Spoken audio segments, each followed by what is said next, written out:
এই 2% কোটাধারী মানুষদের জন্য আপনারা 56% কোটার ব্যবস্থা করেছেন। বাকি 98% সাধারণ মানুষের জন্য আপনারা 44% ব্যবস্থা করেছেন। এটা চরম লেভেলের বৈষম্য। সময় টেলিভিশন প্রচার করার ফলে ইন্ডিভিজুয়ালি আমার সাথে অনেকে যোগাযোগ করেছে এবং আগ্রহ দেখিয়েছে। চট্টগ্রাম বিশ্ববিদ্যালয়ে কোটা সংস্কার আন্দোলনে অংশ নিয়েছেন আরও বেশ কিছু শিক্ষার্থী। একজন শিক্ষার্থীর একা এই আন্দোলনে অংশ নেওয়ার প্রতিবেদন গণমাধ্যমে প্রকাশিত হওয়ার পর বেশ কিছু শিক্ষার্থী কর্মসূচিতে যোগ দেওয়ার আগ্রহ প্রকাশ করেন। সাম্যভিত্তিক সমাজ প্রতিষ্ঠার জন্য ইকুয়াল অপরচুনিটির প্রয়োজন আছে। অ্যান্ড আমরা যারা শিক্ষার্থী আছি, আমরা জীবিকার জন্য সরকারি চাকরিটাকে প্রায়োরিটি দিয়ে থাকি।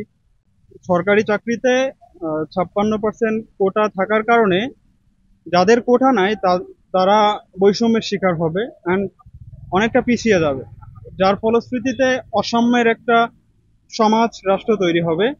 নগদে 500 টাকা বা তার বেশি পেমেন্টে পেতে পারেন ঢাকায় জমিসহ 20 কোটি টাকার পুরস্কার। বিশ্ববিদ্যালয়ের শহীদ মিনার এলাকায় প্ল্যাকার্ড নিয়ে দাঁড়ায় শিক্ষার্থীরা। ধীরে ধীরে এই কর্মসূচিতে শিক্ষার্থীদের অংশগ্রহণ বাড়তে থাকে। চাকরির ক্ষেত্রে মেধা ও যোগ্যতার সঠিক মূল্যায়নের দাবি জানান তারা। কোটা থাকুক, তবে কোটাটাকে সংস্কার করা হোক। বিশেষ করে এখন যে কোটাটা আমাদের সামনে উপস্থাপন করা হচ্ছে, এটা জাতির জন্য কখনোই কল্যাণজনক নয়। কারণ যদি 56% কোটা যদি প্রথম শ্রেণী এবং দ্বিতীয় শ্রেণীর ক্ষেত্রে যদি 56% কোটা থাকা হয়, দেখা গেছে যে মুক্তিযুদ্ধ পরিবার থেকে সারা দেশের মধ্যে সর্বোচ্চ 2 লক্ষ ফ্যামিলি এটার সাথে ইনক্লুড। কিন্তু এর বিপরীতে কিন্তু আমরা 15 কোটি মানুষ আছি।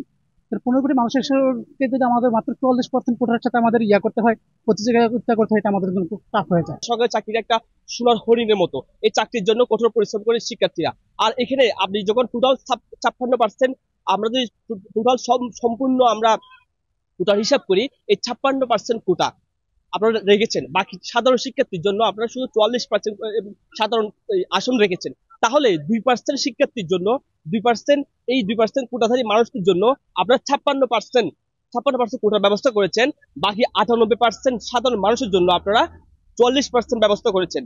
এটা চরম লেভেলের বৈষম্য। আমরা কখনোই মুক্তিযোদ্ধাদের বিরোধী না। মুক্তিযোদ্ধারা তারা এই দেশ আমাদেরকে দিয়েছেন এবং আমরা চাই সবসময় মুক্তিযোদ্ধারা তারা একটা প্রিভিলেজ গ্রহণ করুক, তারা অন্যভাবে সরকার তাদেরকে পুনর্বাসন করতে পারে। সুবিধা বঞ্চিতদের জন্য সীমিত ও যৌক্তিক পরিমাণে কোটা রেখে বেশিরভাগ অংশ সাধারণ শিক্ষার্থীদের জন্য রাখা উচিত বলে মনে করছেন তারা। মুক্তিযোদ্ধা কোটা পুনর্বহাল সিদ্ধান্তের পুনর্বিবেচনা আশা করছেন শিক্ষার্থীরা। মেহেরিন রিনি, চট্টগ্রাম বিশ্ববিদ্যালয়।